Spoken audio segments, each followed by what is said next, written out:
The first thing I noticed about the motel was that every clock in the office showed a different time, and none of them matched my phone.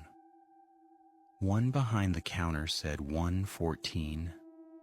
The microwave near the coffee machine blinked 12 o'clock repeatedly, like the power had gone out recently, and an old wall clock above the hallway entrance ticked slowly at almost half speed, its second hand jerking instead of moving smoothly.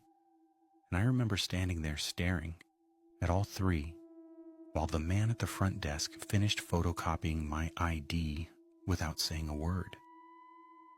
Because there was something about those clocks that made the whole building feel disconnected from normal time, like the motel existed slightly outside of wherever I had just driven from. And I probably would have ignored it if the man behind the counter hadn't looked up suddenly and said very casually, "If the phone rings after 2 a.m, don't answer it," and then immediately returned to his paperwork like he hadn't said anything strange at all.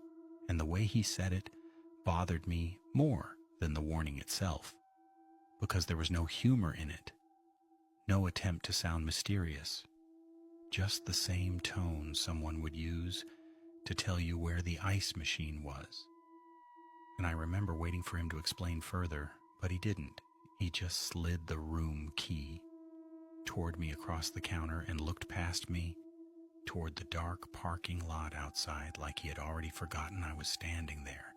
And maybe if I hadn't been driving for nearly 10 hours, I would have left right then, but exhaustion has a way of making weird things feel manageable.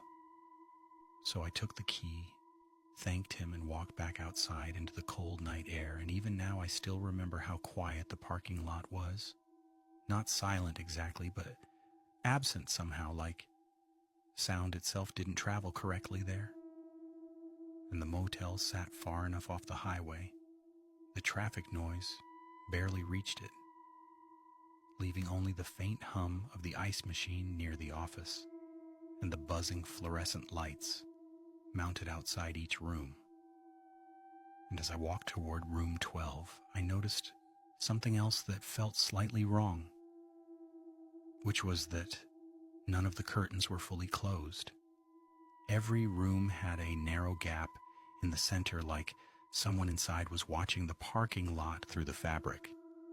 And I told myself it was coincidence, just a habit people had, but the repetition of it made me uneasy in a way I couldn't explain.